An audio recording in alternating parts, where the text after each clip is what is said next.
Hello dear students. हम आपको numerical analysis में डिवाइडेड डिफरेंस पढ़ा रहे थे। विभाजित अंतर क्या होता है, उसके बाद first divided difference, second divided difference, third divided difference up to nth divided difference को डिफाइन किया था। आज के लेक्चर में हम डिवाइडेड डिफरेंस टेबल किस प्रकार से बनाई जाती है यह बताएंगे। इसको बताने से पहले प्यारे स्टूडेंट्स, आप सभी से रिक्वेस्ट है कि आप इस चैनल को सब्सक्राइब कर लें और इस चैनल को ज़्यादा से ज़्यादा शेयर करें, लाइक करें। ठीक है, तो हम आज का जो हमारा टॉपिक है डिवाइडेड डिफरेंस टेबल बनाना या इसको तैयार करना किस प्रकार से करेंगे यह हम बताने जा रहे हैं।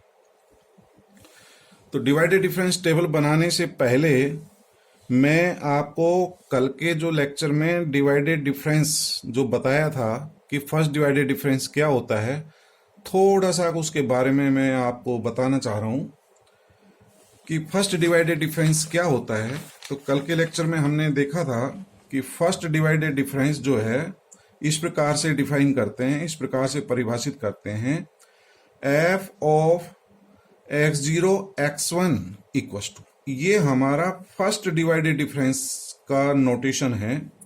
जब आप फर्स्ट डिवाइडेड डिफरेंस को डिफाइन करेंगे तो इसमें दो चर होते हैं। कितने चर होते हैं? दो। f ऑफ x0 x1 लें तो this equal to fx1 minus fx0 upon x1 minus x0 होता है। ठीक है, या हम वेरिएबल x1 और x2 लें तो f of x1 x2 equals to fx2 minus fx1 upon x2 minus x1। अर्थात पहले जैसे हमने x1 को छोड़ दिया तो fx2 माइनस फिर हमने x2 को छोड़ दें f of x1 upon last minus first. ठीक है, आप इसको उल्टा भी लिख सकते हैं। ये इन चरों के रेस्पेक्ट में सिमेट्रिक होता है। x1 और x2 जो चर हैं इनके रेस्पेक्ट में सिमेट्रिक होता है। इसको आप ये भी लिख सकते हैं fx1 minus fx2 upon x1 minus x2 भी लिख सकते हैं। तो ये तो है first divided difference. Second divided difference में हम कितने चर लेंगे? 3 लेंगे। फर्स्ट में 2 होते हैं, सेकंड में 3 होते हैं, थर्ड डिवाइडेड डिफरेंस में 4 होते हैं। तो सेकंड डिवाइडेड डिफरेंस जो है उसको भी हमने डिफाइन किया था। तो इसको देखिए, second divided difference of f x0 x1 x2, 3 चर हमने लिए x0 x1 और x2। इक्वल टू क्या होता है? जैसे फर्स्ट वाला चर यदि हम छोड़ दें तो f of x1 x2 minus last वाला छोड़ दें f of x0 x1 upon last minus first x2 minus x0। देखिए, इसको समझना बहुत जरूरी है जब भी आप टेबल बना पाएंगे। ठीक है ना, ये हमारा फर्स्ट डिवाइडेड डिफरेंस है। सेकंड को डिफाइन किया तो वो फर्स्ट डिवाइडेड डिफरेंस से ही आता है, अपॉन में लास्ट माइनस फर्स्ट। इसमें एक चर बीच वाला, अपॉन में देखें लास्ट माइनस फर्स्ट, तो बीच वाला एक चर छोड़ देते हैं। इसी तरह से थर्ड डिवाइडेड डिफरेंस में कितने चर होंगे? 4 होंगे। कितने होंगे? 4। फर्स्ट वाला छोड़ दिया, f of x1 x2 x3, ये सेकंड डिवाइडेड डिफरेंस है। माइनस लास्ट छोड़ दें f of x0 x1 x2 upon last minus first. तो लास्ट माइनस फर्स्ट करेंगे तो बीच के कितने छूट गए? 2। तो थर्ड में 2 छूट रहे हैं। तो इन चीजों को ध्यान में रखने के पश्चात आप डिवाइडेड डिफरेंस टेबल इजीली बना सकते हैं। तो देखिए, आज हम आपको डिवाइडेड डिफरेंस टेबल बनाना सिखा रहे हैं, क्योंकि ये हमारे जब आप प्रॉब्लम सोल्व करेंगे तो उसमें काम आएगा। तो मैं एक उदाहरण के द्वारा ही स्पष्ट कर रहा हूं। कंस्ट्रक्ट डिवाइडेड डिफरेंस टेबल, विभाजित अंतर सारणी तैयार करना। यदि x के मान हमारे 4, 5, 7, 10, 11, 13। यदि आप x के मानों को देखें तो ये समान अंतराल के नहीं है, और जब समान अंतराल के नहीं है तो उसके लिए आप दो इंटरपोलेशन फॉर्मूले पढ़ेंगे। एक हम बता चुके हैं, लैग्रांजेज इंटरपोलेशन फॉर्मूला, और एक हम आगे के लेक्चर में बताएंगे, न्यूटन डिवाइडेड डिफरेंस टेबल। तो न्यूटन डिवाइडेड डिफरेंस फॉर्मूला बताने से पूर्व हम डिवाइडेड डिफरेंस बता रहे हैं कि किस प्रकार से ज्ञात करते हैं। इनके संगत हमें fx के मान भी पता है, तो विभाजित अंतर सारणी कैसे बनाएंगे। फर्स्ट कॉलम में हम स्वतंत्र चर x के मान ले लेंगे, जो हमारे x के मान दे रखे हैं 4, 5, 7 ये, और fx के मान ले लेंगे सेकंड कॉलम में। अब फर्स्ट डिवाइडेड डिफरेंस कैसे बनाते हैं, ये first divided difference of fx किस प्रकार से बनाएंगे। तो फर्स्ट ऑफ डिवाइडेड डिफरेंस में आपको पता है, जब आप फर्स्ट डिवाइडेड डिफरेंस ज्ञात करते हैं तो उसमें दो चर होते हैं। कितने चर होते हैं, तो मैं दो चर ले रहा हूं, 4 और 5। जैसे उसमें लेते थे हम x0 x1 लेते थे। तो फर्स्ट डिवाइडेड डिफरेंस किस प्रकार से ज्ञात करेंगे, 100 - 48। आप जब फॉरवर्ड डिफरेंस ज्ञात करते थे तो 100 में से 48 घटाते थे। इन मानों पे ध्यान नहीं देते थे, x के मान। चूंकि x के मान जब समान अंतराल के नहीं हो तो हमें इनसे भी डिवाइड करना है, इनके संगत जो मान होंगे। तो 100 - 48 डिवाइडेड बाई 5 - 4, इसको सोल्व कर लेंगे, 52 आ जाएगा। ठीक, नेक्स्ट देखिए आप, 294 - 100, इनके संगत जो चर हैं क्या है, 5 और 7, डिवाइडेड बाई 7 - 5, इसको हल कर लेंगे, 97 आ जाएगा। आगे चलें, 900 - 294 डिवाइडेड बाई 10 - 7, ये हमारा आ जाएगा 202।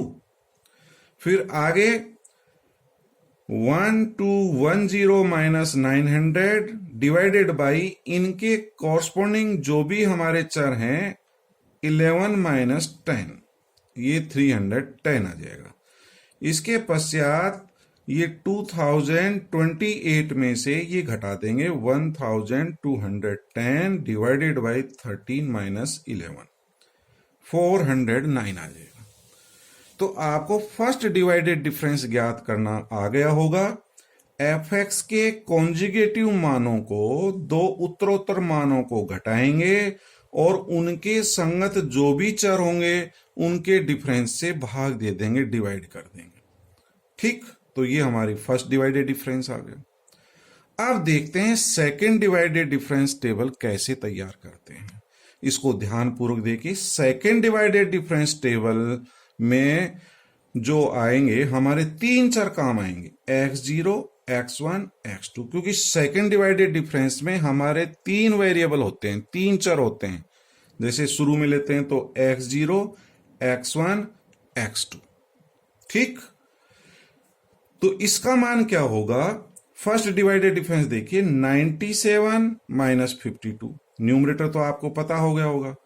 फर्स्ट डिवाइडेड डिफरेंस से देखें, 97 - 52 डिवाइडेड बाई को देखें, सेकंड डिवाइडेड डिफरेंस में कितने चर काम आएंगे, 3, 1 2 3।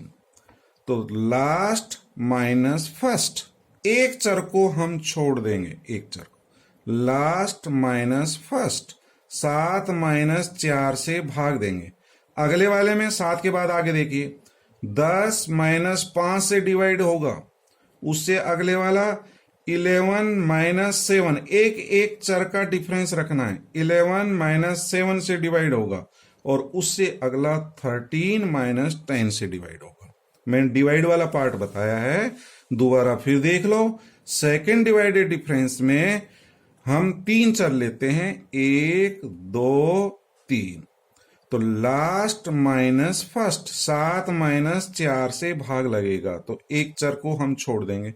7 के बाद 10 - 5, एक चर का डिफरेंस रखिए, 10 - 5 से डिवाइड होगा, 11 - 7 से डिवाइड होगा, 13 - 10 से डिवाइड होगा। तो आप देख लो इसमें 97 - 52 डिवाइडेड बाई 7 - 4, हल कर लेना, 15 आ गया। अगले वाले में 202 माइनस 97 डिवाइडेड बाई 7 के बाद 10 माइनस 5 से डिवाइड कर देंगे, 21। 310 में से 202 को माइनस करेंगे, डिवाइडेड बाई 11 माइनस 7, 27 आ जाएगा। फिर 409 में से 310 माइनस करेंगे, डिवाइडेड बाई 13 माइनस 10। तो ये हमारी सेकंड डिवाइडेड डिफरेंस आ गया। थर्ड डिवाइडेड डिफरेंस हमारा सेकंड से प्राप्त होगा 21 माइनस 15। 21 माइनस 15 डिवाइडेड बाई क्या होगा? थर्ड डिवाइडेड डिफरेंस में कितने वेरिएबल होंगे? 4 होंगे। x0, x1, x2, x3 लेते हैं 4, तो 4 गिनो यहां से, 1 2 3 4। लास्ट माइनस फर्स्ट 10 माइनस 4 से डिवाइड होगा, तो कितने चर छोड़ रहे हैं? 2 का अंतर रखना, 2 चर बीच में छोड़ना। 10 के बाद 11 माइनस 5, 2 चरों का गैप आएगा। और लास्ट वाले में 13 माइनस 7 से डिवाइड होगा। ठीक, 21 माइनस 15 डिवाइडेड बाई 10 माइनस 4, 4 चर ले लेना। फोर्थ डिफरेंस देखिए, फोर्थ डिफरेंस में क्या आएगा? थर्ड डिफरेंस से प्राप्त होगा 1 माइनस 1, 1 माइनस 1। और फोर्थ में कितने चर होंगे? 5, 1 2 3 4 5। तो लास्ट माइनस फर्स्ट 11 माइनस 4, बीच के 3 छोड़ रहे हैं, 11 माइनस 4 से भाग लगेगा, 0 आ गया। मैंने इसको सोल्व कर दिया, चूंकि ये कांस्टेंट आ गया, आगे के 0 0 है, सिर्फ समझाने के लिए लिखा है मैंने। नेक्स्ट 1 माइनस 1 डिवाइडेड बाई 11 के बाद 13 पे आ जाओ और 3 का गैप, 13 माइनस 5 इक्वल्स टू 0। तो ये हमारा फोर्थ डिफरेंस होगा। वैसे ये 0 प्राप्त होगा, इसको लिखने की जरूरत नहीं है, हमने क्वेश्चंस में लिखना नहीं है जो 0 0 आ गया, सिर्फ समझाने के लिए लिखा है मैंने। इससे अगले वाला, मान लो 0 नहीं आता तो आगे आपको बनाना पड़ता ना। तो फोर्थ के बाद फिफ्थ डिफरेंस में क्या होगा? इसमें से इसको माइनस करना, 0 माइनस 0। फिफ्थ डिफरेंस में कितने चर होंगे? 6, 1 2 3 4 5 6। 13 माइनस 4, ये 0। तो ये हमारी जो है डिवाइडेड डिफरेंस टेबल है। इस प्रकार से आप बना सकते हैं। ठीक, फर्स्ट डिवाइडेड डिफरेंस में आप जो है एफ एक्स के मान घटाना, उनके संगत मानों को घटा करके भाग दे देना। 5 माइनस 4, 7 माइनस 5 से डिवाइड हुआ, 10 माइनस 7 से डिवाइड हुआ, इस तरह से। सेकंड में कितने चर आएंगे? 3, 1 2 3। 7 माइनस 4 से डिवाइड होगा, 7 के बाद देखिए 10, 10 माइनस 5 से डिवाइड होगा, 11 माइनस 7 से डिवाइड होगा, 13 माइनस 10 से डिवाइड होगा। थर्ड डिफरेंस में कितने आएंगे? 4 चर होंगे, 1 2 3 4। तो 10 माइनस 4 से डिवाइड हो रहा है, 10 माइनस 4, 2 का गैप रखना। फिर 10 के बाद 11, 2 का गैप छोड़िए, 10 और 7 को छोड़, 11 माइनस 5 से डिवाइड हो रहा है, और 13 माइनस 7 से डिवाइड हो। तो डिवाइड करना नहीं भूलें, चूंकि जब फॉरवर्ड और बैकवर्ड डिफरेंस टेबल बनाते थे तो हम ये डिवाइड नहीं करते थे। डिवाइडेड डिफरेंस में डिवाइड करना है, इनका विशेष ध्यान रखें। फोर्थ में कितने चर होंगे? 5, 1 2 3 4 5। 11 माइनस 4 से डिवाइड होगा, 13 माइनस 5 से डिवाइड होगा। तो इस तरह से आप टेबल को तैयार कर सकते हैं। तो ये है हमारी डिवाइडेड डिफरेंस टेबल। तो स्टूडेंट्स, मैं एक रिलेशन आज और बता रहा हूं, relation between forward difference and divided difference for equal interval. यदि x के स्वतंत्र चर x के मान समान अंतराल के हों तो डिवाइडेड डिफरेंस यानी कि विभाजित अंतर और फॉरवर्ड डिफरेंस अग्रांतर में क्या संबंध होता है, ये 100 टाइप का क्वेश्चन पूछा जा सकता है कि आप फॉरवर्ड डिफरेंस और डिवाइडेड डिफरेंस में क्या रिलेशन होता है यदि स्वतंत्र चर के मान समान अंतराल के हों। तो हम इसका रिलेशन ज्ञात कर रहे हैं। यदि x के जो मान हैं वो हम ये ले रहे हैं स्वतंत्र चर x के मान x0, x1, x2 up to xn। n+1 मान है, समान दूरी के हैं, समान अंतराल के हैं, समदूरस्थ हैं। समदूरस्थ होंगे तो उनका अंतराल समान होगा, x1 minus x0, x2 minus x1 या xn माइनस xn माइनस 1, इनका मान बराबर होगा, इनका अंतर समान होगा, और वो हमने अंतर h ले लिया। इंटरवल ऑफ डिफरेंसिंग जो है वो h है। अंतराल कितना लिया है, अंतर का अंतराल कितना लिया है, h लिया है। ठीक, तो अब हम फर्स्ट डिवाइडेड डिफरेंस निकाल रहे हैं। तो first divided difference with respect two variable x0, x1, पहले तो इसको डिफाइन करें। तो ये क्या होगा, f(x1) माइनस लास्ट का छोड़ दें f(x0) divided by x1 minus x0, last minus first, x1 minus x0। x1 minus x0 का मान कितना है, x1 में से x0 घटाते हैं तो अंतराल हमारा h है।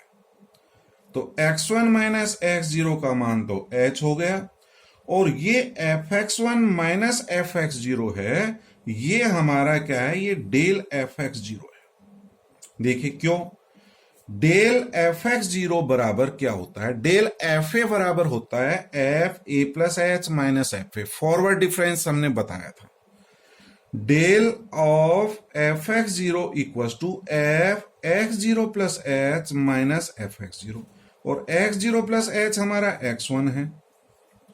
x1 किसके बराबर है, x0 प्लस h, तो f of x1 minus f(x0), और यही हमारा डेल f(x0) होता है।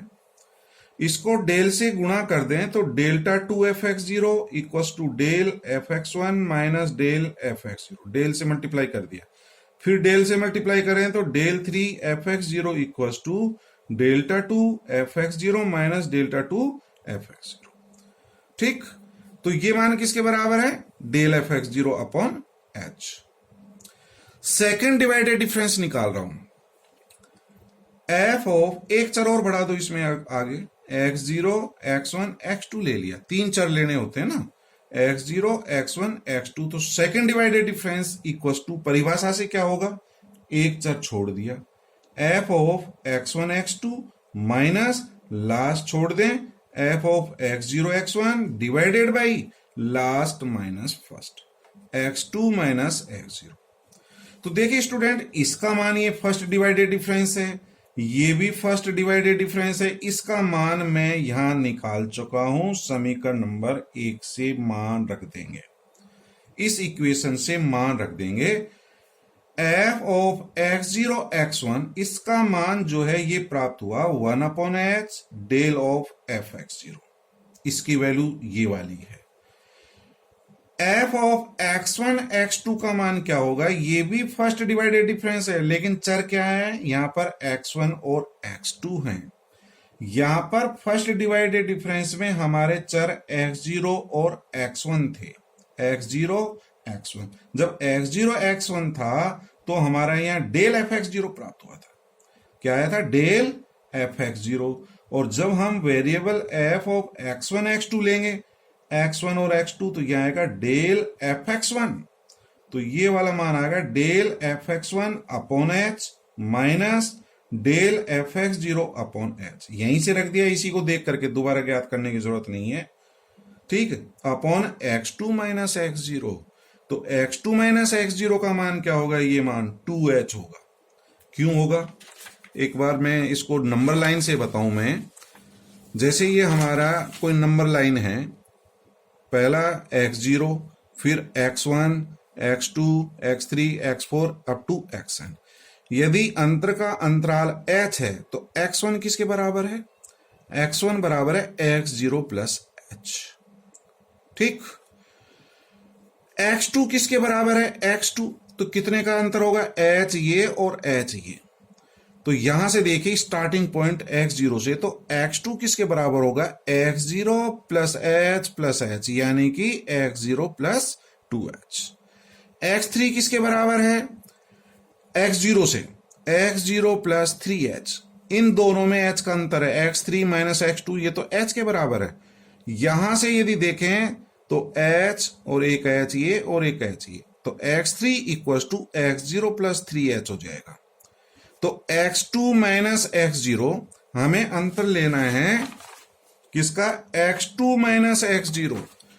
x2 तो ये है, x0 ये है, इसमें से इसको घटाएंगे तो कितना हो गया 2h, दो का अंतर है। तो स्टूडेंट्स मेरे बताओ x3 माइनस x0 क्या होगा, x3 माइनस x0 ये होगा 3h, इसमें से इसको घटा दें, x3 x0 प्लस 3h के बराबर है, तो इसमें से इसको घटा देंगे 3h आ जाएगा। तो ये हमारा मान हो गया कितना 2h, ये मान रख देंगे इसमें, तो 1/h कॉमन ले लें और 2h ये, तो ये हो गया 1/2h स्क्वायर, तो 1/2h स्क्वायर, और ये जो आपका आएगा ये वाला del fx1 minus del of fx0, ये किसके बराबर होगा, तो यहां मैंने अभी आपको बताया था ये डेल्टा 2fx0 हो जाएगा। डेल से मल्टीप्लाई कर दें तो delta 2fx0 equal to del of fx1 minus del of fx0, तो ये वैल्यू किसके बराबर है, डेल्टा 2fx0, और ये हो गया 2h स्क्वायर। तो 2 को मैंने फैक्टोरियल 2 लिख दिया, h स्क्वायर लिख दिया, या ऐसा करो इसमें से डेल कॉमन ले लो आप, या ऐसे भी कर सकते हो, डेल तो अपन कॉमन ले लें, फिर डेल कॉमन लेने के बाद में क्या बचेगा, fx1 minus fx0, fx1 minus fx0 क्या है, डेल fx0, तो डेल fx0 को डेल से मल्टीप्लाई कर देंगे तो डेल्टा 2fx0। एक डिफरेंस और देखिए, थर्ड डिवाइडेड डिफरेंस, एक चर और बढ़ा दो इसमें, थर्ड डिवाइडेड डिफरेंस के लिए एक वेरिएबल और बढ़ जाएगा, तो थर्ड में कितने हो जाएंगे 4, x0 x1 x2 x3 equals to क्या होगा, फर्स्ट वाला छोड़ दिया f of x1 x2 x3 minus last छोड़ देंगे f of x0 x1 x2 divided by last minus first, तो x3 minus x0, x3 minus x0 ये तो आपको पता है 3h हो गया, 1 2 3h हो गए, x3 बराबर x0 प्लस 3h है, इसमें से इसको घटा दें x0 तो 3h ही तो बचेगा, तो ये तो 3h हो गया। ये कौन सा डिफरेंस है, सेकंड डिवाइडेड डिफरेंस, ये कौन सा डिफरेंस है, सेकंड डिवाइडेड डिफरेंस, तो इसका मान आप समीकरण नंबर 2 से रखते हैं, इसका मान और इसका मान, तो समीकरण 2 से इसका मान रख दिया गया है 1/2h square delta 2 of fx1, क्योंकि ये x0 से स्टार्ट था, तो आपका डेल्टा 2 fx0, ये कहां से स्टार्ट है, x1 से, तो डेल्टा 2 f ऑफ x1 आ जाएगा माइनस, ये तो एज इट इज आ जाएगा, समीकरण 2 से मान रख दिया 1/2h स्क्वायर डेल्टा 2 fx0, ठीक है। तो ये 1/2h स्क्वायर कॉमन, ये 1/2h square common into 3h, तो फैक्टोरियल 2 गुणा 3, ये फैक्टोरियल 3 बन जाएगा, और h स्क्वायर इंटू h ये h क्यूब हो जाएगा, डेल्टा 2 कॉमन ले लेना, फिर fx1 माइनस fx0 क्या है, डेल fx0, तो delta 2 into del fx0 del 3 fx0 हो गया। इसी तरह से यदि हम चलते जाएं, ये कौन सा डिफरेंस है, थर्ड डिवाइडेड डिफरेंस है, तो थर्ड डिवाइडेड डिफरेंस में आ रहा है 1/3, थर्ड में फैक्टोरियल 3 आ रहा है, सेकंड में फैक्टोरियल 2 आ रहा है, इंटू h क्यूब आ रहा है डेल 3 fx0। इसी क्रम को यदि लगातार हम n टाइम्स करेंगे तो f O x0 x1 x2 x3 up to xn, third divided difference में कहां तक आ रहा है, x3 तक, सेकंड में कहां तक आ रहा है, x2 तक, n में कहां तक आएगा, xn इक्वल टू 1 का 1 आ गया। थर्ड डिफरेंस में फैक्टोरियल 3 आ रहा है, सेकंड में फैक्टोरियल 2 आ रहा है, nth में डिवाइडेड डिफरेंस में फैक्टोरियल n आ जाएगा, h raise to the power, third difference में 3 आ रहा है, सेकंड में 2 आ रहा है, n में h की पावर n, डेल n हो जाएगा ये f ऑफ x0। तो ये हमारा रिलेशन प्राप्त हो गया, ये डिवाइडेड डिफरेंस है, कौन सा डिवाइडेड डिफरेंस है, nth डिवाइडेड डिफरेंस है। तो इसको मैं ये भी लिख सकता हूं nth divided difference of f x zero, ये एक्स जीरो तो यहां रख लिया, और ये x1 से लेकर के xn तक यहां भी लिख सकते हैं। इसके दो नोटेशन होते हैं, या तो आप यहां तक ही छोड़ दो या ये भी लिख सकते हैं, इक्वल्स टू 1/n h की पावर n और nth difference of f x zero. तो this is relation between divided difference and forward difference. तो nth डिवाइडेड डिफरेंस किसके बराबर है? nth forward difference divide by factorial n h raise to the power n। तो इस relation को भी आप जो है याद रखें। ये शॉर्ट टाइप में पूछा जा सकता है कि डिवाइडेड डिफरेंस और फॉरवर्ड डिफरेंस में क्या रिलेशन होता है जबकि अंतराल समान हो, यानी कि स्वतंत्र चर x के मान समान दूरी पर हों, समदूरस्थ हों, इक्वल इंटरवल हो, तो उनमें क्या रिलेशन होता है। यह शॉर्ट टाइप का क्वेश्चन पूछा जा सकता है। ठीक है, थैंक यू।